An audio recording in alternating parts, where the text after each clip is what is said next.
Hello बच्चों, welcome to my channel study hard. आज हम लोग करने जा रहे हैं क्लास 7 का साइंस का हाफ ईयरली का पेपर, जो कि है आपका केंद्रीय विद्यालय खानापारा का। ठीक है, तो स्टार्ट करते हैं। सेक्शन नंबर ए में आपका कुछ 1 मार्क्स के क्वेश्चन है, वहाँ से स्टार्ट करते हैं। Question number 1, in plants water is transported through. Plants में वाटर कैसे ट्रांसपोर्ट किया जाता है? तो इसका आंसर होगा xylem. Which one is filled in the bulb of a thermometer. Thermometer का जो बल्ब होता है ना, तो उसमें क्या फिल रहता है, उसमें क्या उसके अंदर क्या डाला जाता है? तो ये होगा mercury. Number 3, the following picture is of. ये जो पिक्चर दिया गया है ये किसका पिक्चर है? तो ऑब्वियसली ये पीएच स्केल का पिक्चर है ना। ऑप्शन नंबर बी होगा करेक्ट आंसर। उसके बाद litmus paper is obtain from. Litmus paper कहाँ से ऑब्टेन किया जाता है? ये एक लिचन नाम का एक एल्गी होता है, उससे ऑब्टेन किया जाता है। ठीक है, लिटमस पेपर कहाँ से ऑब्टेन किया जाता है? लिचन से। Question number 5, which acid is present in the ant bite. आप लोगों ने चैप्टर में पढ़ा होगा, जब एंड बाइट करता है तो कौन सा एसिड वो हमारे शरीर में डाल देता है? तो ये क्या होगा? ये होगा आपका फॉर्मिक एसिड। फिर इन द ब्लैंक्स। फिर नेक्स्ट ये सारे भी आपके 1 मार्क्स के ही है, मगर यहाँ से जो है ना, मैंने इस क्वेश्चन पेपर का अलग से फिर से पीडीएफ बनाया है नीचे, वहाँ से हम लोग डिस्कस करते हैं। सेम क्वेश्चन पेपर का पीडीएफ मैंने अलग से यहाँ पे अटैच कर दिया सारा आंसर्स। ठीक है, तो क्वेश्चन नंबर 6 से हम लोग यहाँ से डिस्कस करेंगे, विथ आंसर यहाँ पे लिखा रहेगा, ताकि आप लोग को मतलब नोट डाउन करने में प्रॉब्लम ना हो, है ना। तो स्टार्ट करते हैं। Question number 6, saliva is secreted in the mouth by. Saliva मतलब हमारे मुंह में कहाँ से सिक्रेट होता है, कहाँ से आता है ना। तो कौन कौन सा ग्लैंड सिक्रेट करता है? ये होगा आपका salivary glands. Largest gland in human body होता है liver. Tongue helps in. Tongue help करता है डैश एंड डैश। क्या होगा? Mixing the foods with saliva during chewing. हम लोग जब अपने फूड को चबाते हैं उसमें सलाइवा को मिक्स करने में हेल्प करता है टंग। और क्यों? और टंग किस में हेल्प करता है? फूड को अंदर स्वेलो करने में, अंदर भेजने में, है ना, फूड पाइप में, उसमें हमें टंग हेल्प करता है। Next, insulin is release by. Insulin जो होता है ये कौन सा, ये हार्मोन है एक तरह का, ये कौन सा ग्लैंड ये करता है, सिक्रीट करता है? ये होगा पेनक्रियस। ठीक है, dash acid is present in the stomach to help digestion. कौन सा एसिड प्रेजेंट होता है स्टोमक में डाइजेशन में जो हेल्प करता है? ये होगा हाइड्रोक्लोरिक एसिड। ठीक है, आप लोगों ने मेरे चैनल को अभी तक सब्सक्राइब नहीं किया है तो सब्सक्राइब कर लेना, ताकि मैं ऐसे ही जो भी क्वेश्चन पेपर्स डालूँ या फिर आप लोग के रिलेटेड जो भी कंटेंट डालूँ आप लोग को मिलते रहे। सेक्शन बी में जो भी है 2 मार्क्स का क्वेश्चन है, 1 मार्क्स के क्वेश्चन आपके 10 थे। सेक्शन बी से आप स्टार्ट करते हैं।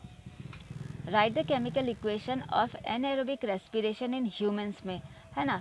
वैसे तो एनएरोबिक रेस्पिरेशन ह्यूमन ज़्यादातर ईस्ट में पाया जाता है, मगर ह्यूमंस में भी एक कंडीशन में होता है, जब ह्यूमंस एक्सेसिव एक्सरसाइज करते हैं उस समय में। देखो, glucose in the absence of oxygen, हमारे शरीर में उस समय ऑक्सीजन का कमी हो जाता है, और ग्लूकोज किस में ब्रेक डाउन होता है? लैक्टिक एसिड और एनर्जी में ब्रेक डाउन हो जाता है। तो इसी को इक्वेशन को आप लोग को लिखने दिया था, इसमें 2 मार्क्स है।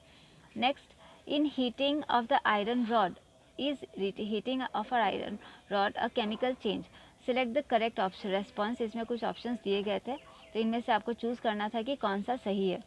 ठीक है, तो क्या इसमें क्वेश्चन में मैंने ये पूछा है कि एक आयरन, ये आयरन रॉड है कि नहीं, इसको हीट किया जा रहा है, तो इसको यहाँ से हीट किया जा रहा है कैंडल से, तो ये क्या है? ये क्या केमिकल चेंज होगा? क्योंकि हम लोग जब आयरन रॉड को हीट करेंगे तो ये आयरन रॉड का कलर क्या हो जाएगा? रेड कलर का हो जाएगा, है ना। तो कलर चेंज तो हो रहा है, तो क्या ये कैसा चेंज है? मतलब तो ऑप्शंस में था नो, ये मतलब केमिकल चेंज नहीं है, because no new substance is form, इसमें कोई सब्सटेंस फॉर्म नहीं हुआ है।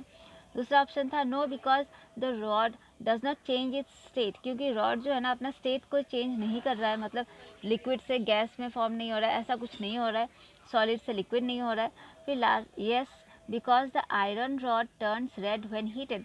यस बता रहे क्योंकि ये है, बता रहे क्योंकि आयरन रॉड का ना कलर चेंज हो गया है।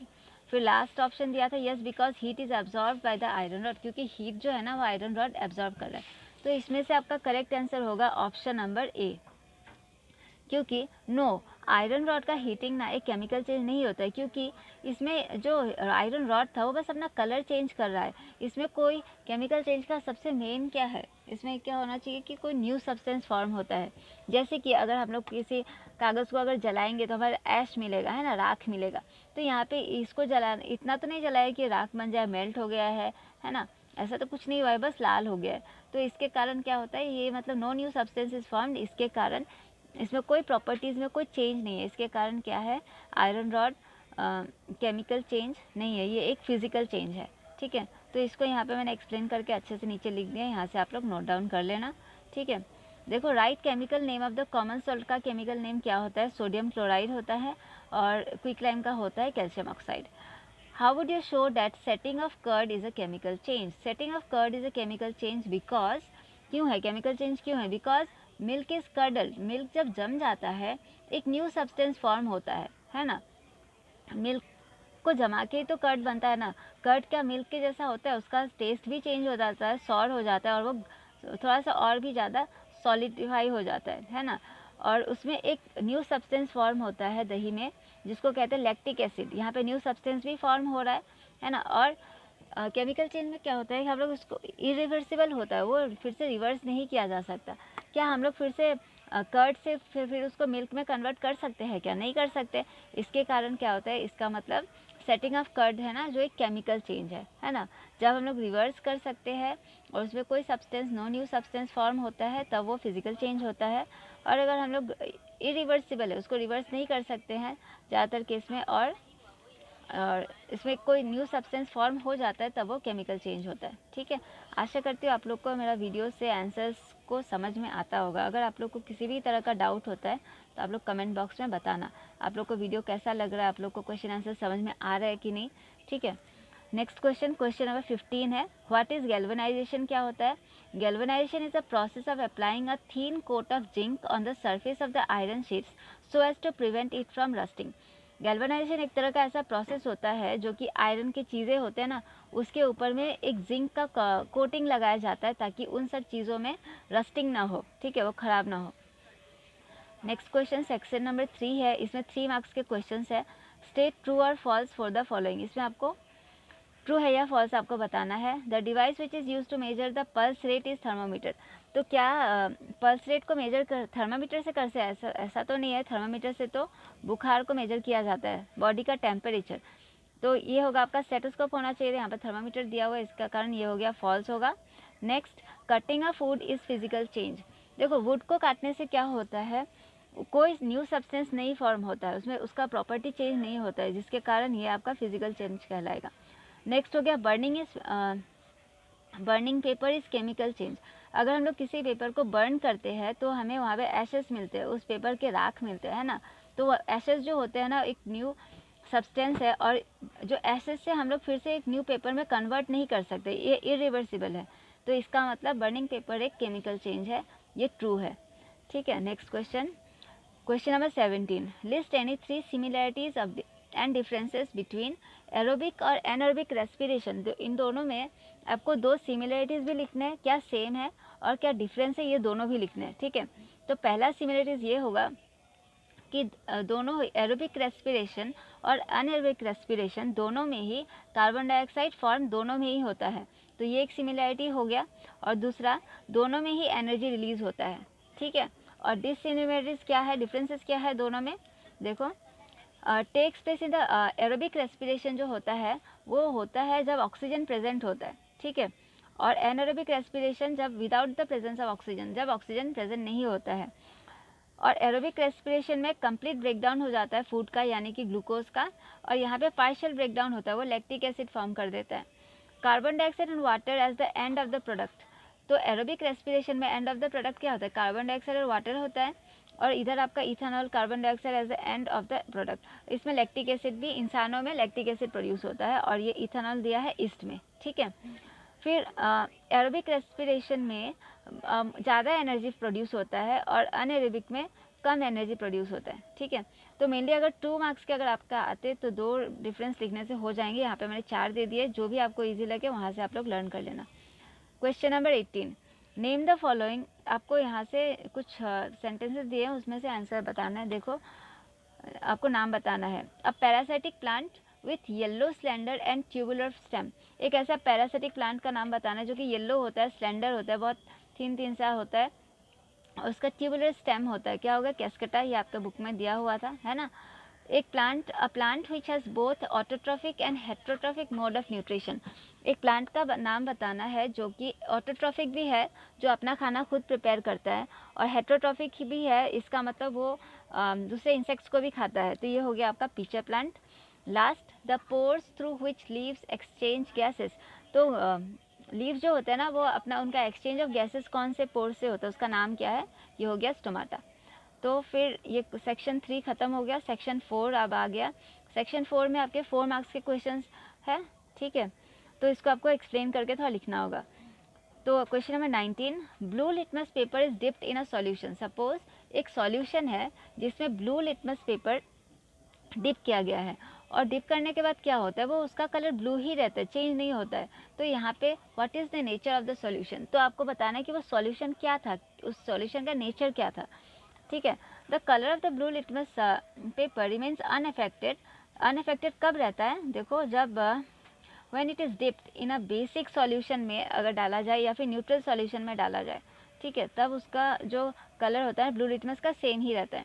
Therefore the nature of the given solution क्या होना चाहिए? वो न्यूट्रल या तो बेसिक होगा, तभी वो चेंज नहीं होगा, है कि नहीं। तो इतना लिख देने से हो जाएगा, ये मैंने शॉर्ट करके दिया है, ठीक है। इतना लिखने से भी मार्क्स मिल जाएगा। Next question, question number 20, discuss Y wearing more layers of clothing during winter keeps us warmer than wearing just one thick piece of clothing। तो बता रहे क्वेश्चन में कि ठंड के मौसम में हम लोग बहुत सारे लेयर्स ऑफ क्लॉथ्स पहन लेते हैं, वो हमें ज़्यादा वार्मर क्यों रखता है? अगर हम लोग एक ही मोटा सा कपड़ा पहन ले, उससे हमें इतना वार्मर नहीं मिलता। हम लोग बहुत सारे लेयर्स पहनते हैं, तो उससे ज़्यादा वार्म क्यों फील होता है? तो इसका क्वेश्चन का आंसर देखो, wearing more layers of clothing during winter keeps warmer than wearing just one thick piece of clothing because, यहाँ तक तो आप क्वेश्चन से लिखोगे। क्यों? कारण क्या है? Air gets trapped in between the various clothing layers. जो हम लोग बहुत सारे लेयर्स ऑफ कपड़े पहनते हैं, उसके बीच में एयर ट्रैप हो जाता है कि नहीं? बहुत सारे लेयर्स होंगे तो एयर तो ट्रैप होगा ही। Being a poor conductor of heat, air क्या होता है? पुअर कंडक्टर ऑफ हीट होता है। Air prevents heat loss from our body. तो हमारे बॉडी से जो हीट होता है ना, उसको बाहर निकलने से रोक देता है ना, वो ट्रैप्स। तो इसके कारण हमें ज़्यादा गर्म फील होता है, वार्म फील होता है, ठीक है। Next question, which type of cloth are preferred during summer. के समय में हमें किस टाइप ऑफ क्लोथ्स पहनना चाहिए, एंड वाई, और क्यों पहनना चाहिए?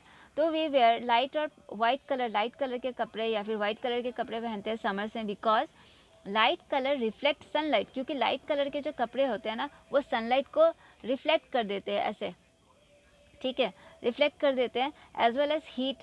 और हीट को भी, इसके कारण हीट भी रिफ्लेक्ट हो जाता है। इसके कारण हमारा बॉडी कॉटन कपड़े पहनने से थोड़ा कूल महसूस करता है, ठीक है। Next, in a given figure the thermometer shows the indoor temperature of a house. ये एक थर्मामीटर है ना। तो ये थर्मामीटर क्या शो कर रहा है? ये हाउस का ना इनर टेम्परेचर शो कर रहा है, इस हाउस के अंदर में कितना टेम्परेचर है, ये बता रहा है थर्मामीटर। तो इस फिगर के हिसाब से हमें जो क्वेश्चंस नीचे दिए गए हैं ना, इसको सॉल्व करना है।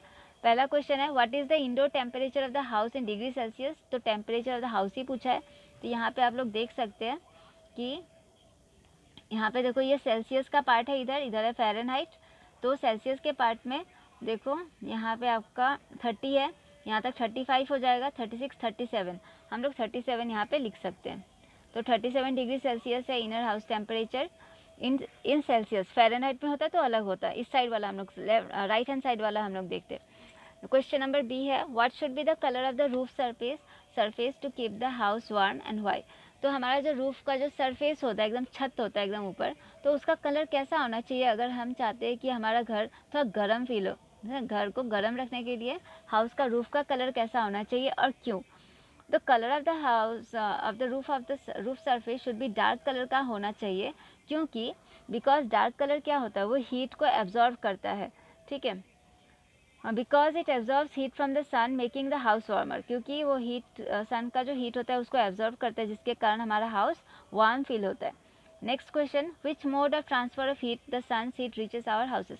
सन का जो हीट होता है हमारा धरती को पूरा किस mode of transfer of heat से आता है? तो इसको कहते हैं रेडिएशन, ठीक है। इसमें डायरेक्ट कॉन्टैक्ट नहीं होता है, इसको कहते हैं रेडिएशन।